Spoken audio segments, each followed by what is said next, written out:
I grew up thinking the only part of the chicken was the chicken back and the chicken ass. Because the wing and legs went to other people, grown people. We got the fucking back. You know ain't no fucking meat on the back.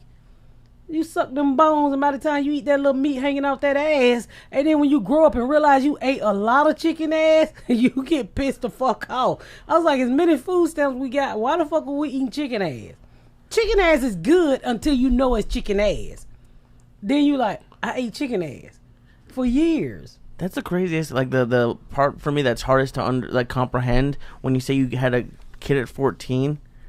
Like all right, yeah. Like, how do you think about providing any like food or anything for a kid when you're like at 14? I was excited to be making $100 a week at like a grocery store or something like that. I think when you have when you have a kid and you're in a situation like, well, with me, when I had that kid that young, my survival move just kicked in. You know, like it's like if you that's it. You just adjust. You have to adjust. You have to adjust. Even if you're a young 14-year-old boy who get kicked out on the street by your parents, it's your survival skill kicked in. If not, you're gonna fucking die. So not only did I have me to feed, I had a fucking child to feed, which was hard. I mean, a can of milk back in those days was $4. Fucking that shit is really high now. I couldn't even afford $4, so I would go to the local convenience store. I mean, the little store on the corner and steal fucking milk because I was too young to get a job. So they was like, when I had my second child at 15, they was like, well, where's your work permit? So I would take them on interviews. Here, motherfucker, meet Ashley and Nike. That's my fucking work permit. Give a nigga a job. But I wasn't old enough. So, that's how the drug thing came along. But you did drugs for a while? Hell no. I sold drugs. No, I never did drugs. I never smoked, drank, or anything. But your survival mood kick in. So that's how I was able to, to take care of the kids. Plus, I didn't want them to be fucked up like I was. I'm just thinking, like at 14, I think that's 8th grade, 9th grade. 8th. Well, back then it was no middle school, so you went straight from elementary to high school. So I was in elementary school with a boyfriend with a car. And, I'm not thinking I'm naive. I'm thinking it's the coolest shit in the world. I'm like, y'all hoes playing with these boys on bikes. My boyfriend got a car. My boyfriend got a car. He ride by the playground.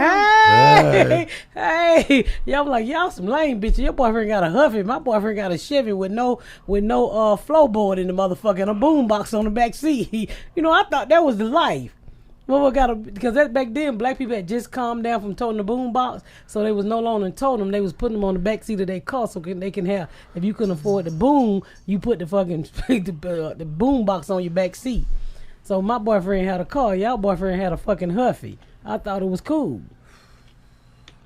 When I was in the 8th or 7th grade, there was a kid in my class that knocked up a chick. And he was going to fucking live with it in the 7th grade. Juan Soto was his name. He was 13 going on 35. Did she keep it? You know what? He never came back to school. Well, he couldn't. He probably had to go fucking he had to go get a job. No, he went and got a job. I never, ever heard from him or saw him again. But I always thought about him like, what? He was in love with this girl. They were like childhood, and they would walk home together. I think he was in the 7th grade. She was in the 8th grade, but he was like 13. He had gotten left back because of his English when he came from Cuba. So, but to fucking commit to a home at 13, like that's it. Like, it was fucking hard.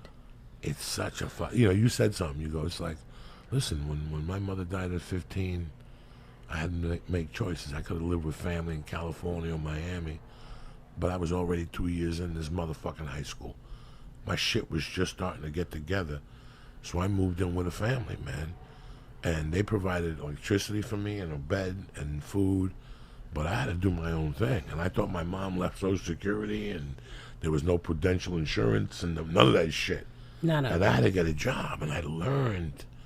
And I went without. I got into drugs. I made my own bed, But it was I think about it now, how I still remember being 17 and owning a bookie $800, and it's Tuesday, and you got to give it to him on Thursday.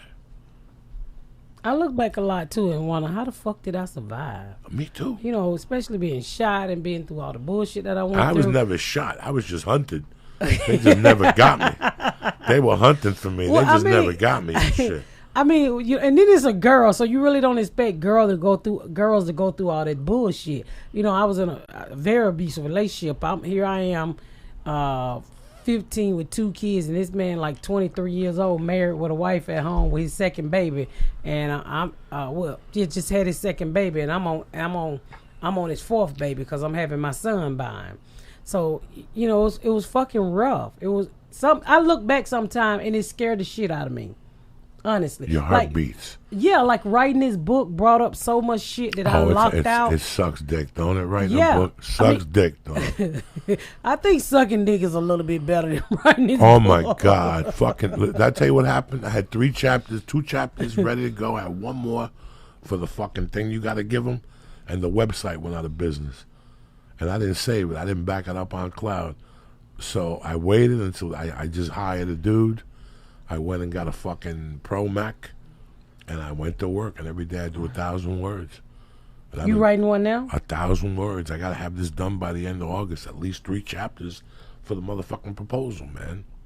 This is taking me 3 fucking years, but it's basically because the chapter he wants me to write is hell.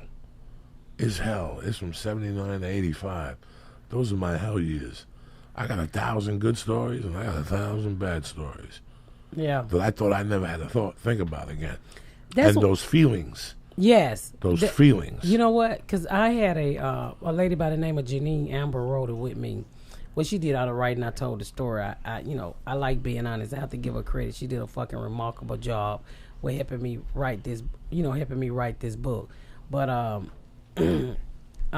it brought up so much shit that I didn't talk about. It brought up so much feeling that I had buried. I mean, it was so many times we had to stop the interview and we would cry together. Like when I got into the stories of with the kid's father, and you know, the biggest issue that I realized is like, wow, I'm 15, pregnant with 2 kids. I mean, got 2 kids by a married man, and society don't give a fuck. They literally allowed this grown ass man to come to the hospital and sign my kid's birth certificate, who's 8 years older than me. Nobody ever questioned it. Nobody. And you know what gets me now? I'm 45, and I say to myself, fuck, if I was a white girl, would that shit had happened? We're going in like fucking Marines, you understand me? Welcome to church, motherfucker.